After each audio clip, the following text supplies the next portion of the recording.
الرديبنا السلام عليكم ورحمة الله وبركاته وبلين كينيا تكافي قدان دام سخنا بانكي خيسم بانكي رامس بكبونه أكما سنبيتنتي بانكي غالا بريدا رجرا أكغاري قبائما أكغاري ديمو جرا الراقم مدا جرا ورغرتي إن أركن دقين اللي اترياد دا غافيك أبدنس غافت دا خوميك أبدنس بها وان بريدو حالا بريدو ديمو جرا حلقني قويا خيسا جرا dhaamsi jirummoo warri ammaan dura gartee aksiyoona bitattanii parsantii hamma tokko kafaltanii parsantii sirratti hafe akka waan kana daftanii hiree sunitti akka fayyadamtanii kafaltan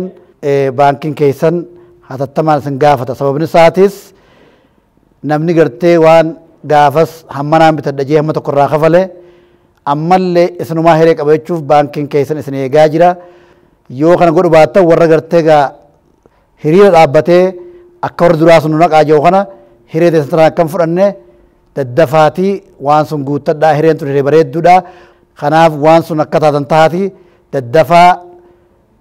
parsantii teessan guuttadhaa biraanchii sanatti dhiyaatu dhaqaa gaafii feetan gaafadhaa hatta waajjira keessan guddaa kan